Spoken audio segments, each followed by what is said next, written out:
From Lagos, the nation's commercial capital, this is the news at 10, live from Channels Television. Reporting tonight, Ijoma Oyato. Hello and welcome. Tonight, federal government and ASU reach an agreement on the lingering strike action. Lecturers may return to work in 1 week. Chief Olusegun Obasanjo tells President Goodluck Jonathan to forget about the 2015 presidency in the interest of national unity. The Senate to investigate alleged non-remittance of $48.9 billion to the National Treasury. And thousands of South Africans queue to view the body of former President Nelson Mandela in Pretoria. And on business news, 2014 budget presentation still on hold as federal lawmakers again failed to agree on oil benchmark. And on sports news tonight, FIFA President Sepp Blatter pays an emotional tribute to former South African President Nelson Mandela for his contributions to global peace. Now we begin with some good news coming from a meeting between the federal government and the Academic Staff Union of Universities, indicating that there's an agreement and that the leadership of the union may call off the strike. The Supervising Minister of Education, Mr. Nyesom Wike, told journalists after a long meeting with the leadership of the union, the President of the NLC, the Executive Secretary of the Nigerian Universities Commission and the University Vice-Chancellors that all contending issues between the parties have been resolved.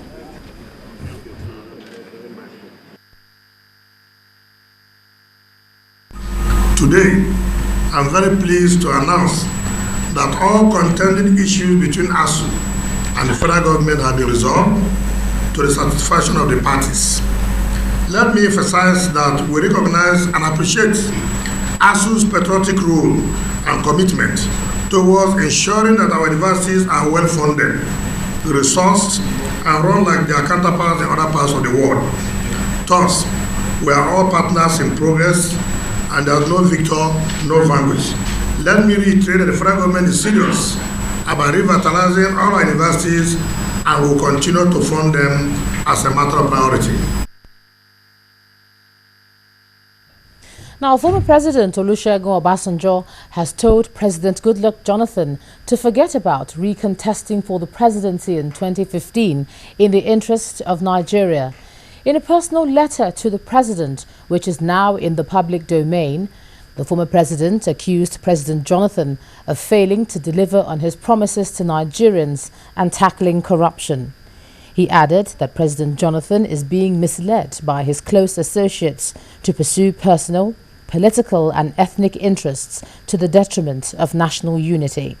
He also blamed President Jonathan for the crisis tearing the ruling People's Democratic Party apart, accusing the president of not honoring a promise to do only one term.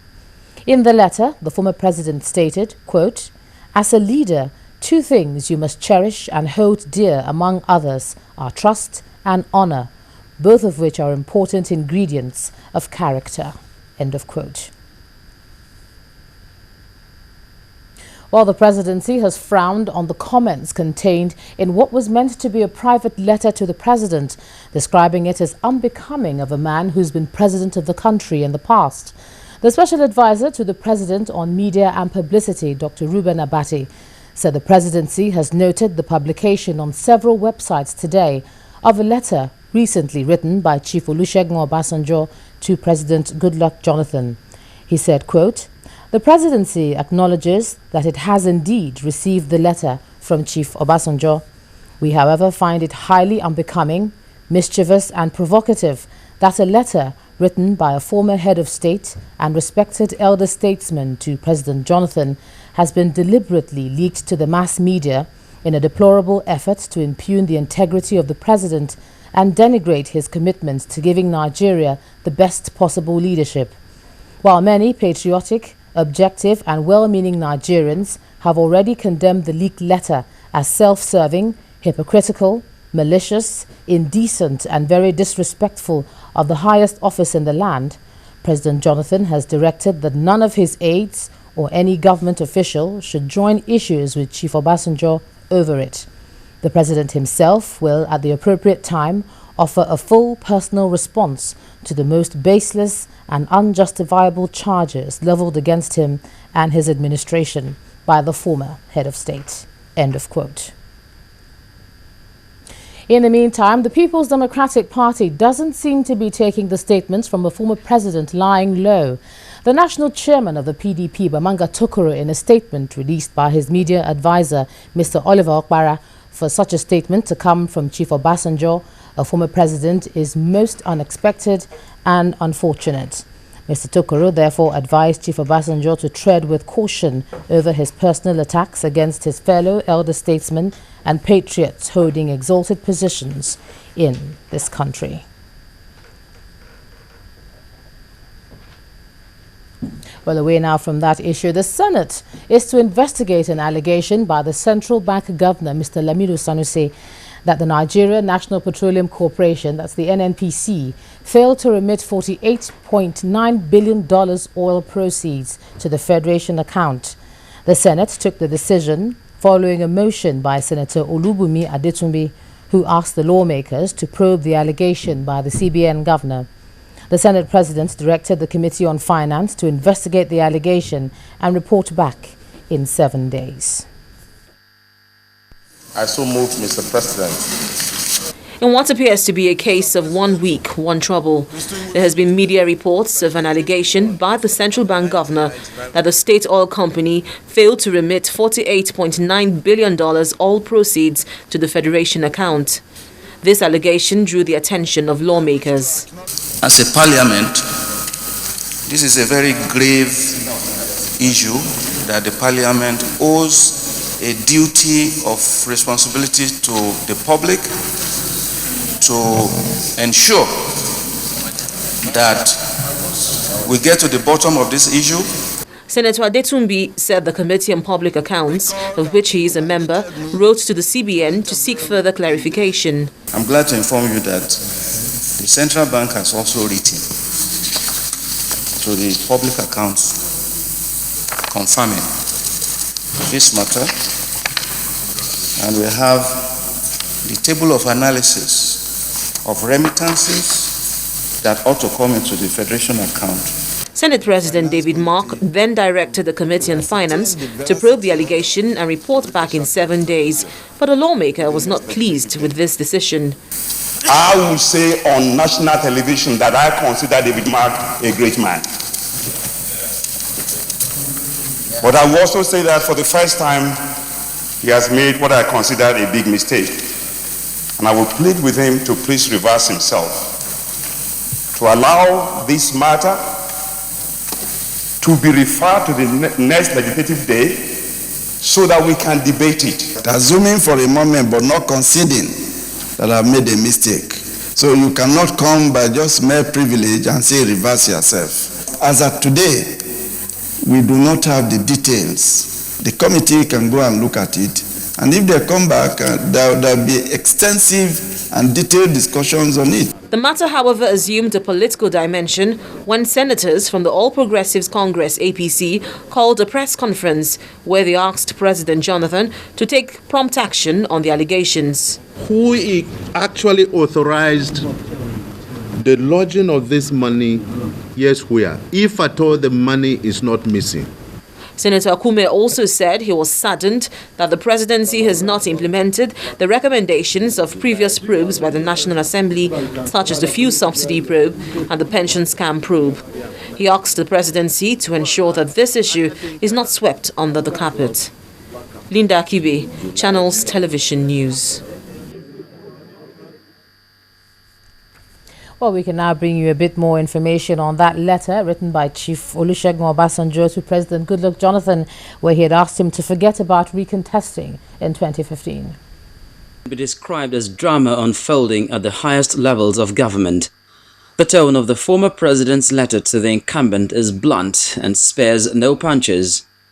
Titled, "Before It Is Too Late," it covers a broad range of national issues and essentially accuses President Jonathan of incompetence and taking actions that could destroy the country. Chief Obasanjo points out that the president has failed to stem corruption, promote national unity and strengthen national security. Rather, he says, Dr. Jonathan has succeeded in polarizing Nigeria along regional and religious lines, ridiculing Nigeria in the Committee of Nations, and using the PDP chairman Bamanga Tukur to foment the crisis, tearing the ruling People's Democratic Party apart.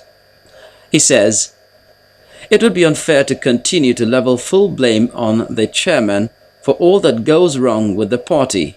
The chairman is playing the tune dictated by the paymaster, but the paymaster is acting for a definitive purpose for which deceit and deception seem to be the major ingredients. The former president further accuses Dr. Jonathan of anti-party activities like supporting opposition parties' governorship candidates in the Lagos, Ondo, Edo, and Anambra states elections to the detriment of the PDP's own candidates. Perhaps the most critical part of the letter is Chief Obasanjo's reminder to President Jonathan of his promise before the 2011 election not to seek a second term in office. It reads, "Up till 2 months ago, Mr. President, you told me that you've not told anybody that you would contest in 2015. Only a fool would believe that statement you made to me, judging by what is going on." The former president goes on to urge President Jonathan to tread the path of honor, saying it would be fatally, morally flawed for Dr. Jonathan to contest in 2015. On the issue of the Boko Haram menace, Chief Obasanjo writes that the president has failed to address its underlying causes, urging him to adopt a carrot-and-stick approach in dealing with the insurgency. Chief Obasanjo's letter also accused the president of ethnic bias, saying, to allow or tacitly encourage people of the Ijaw nation to throw insults at other Nigerians from other parts of the country and threaten fire and brimstone to protect your interest as an Ijaw man is myopic. The former president has also called on the National Assembly to take decisive action on the recent allegation that the Nigerian National Petroleum Corporation failed to remit billions of dollars in proceeds of crude oil sales to the Federation account. He says he wrote the letter in the national interest and is ready for whatever backlash his letter would provoke from the presidency. That is most definitely to be expected given the sensitivity of the issues raised. Charles Aruka, for Channels Television News.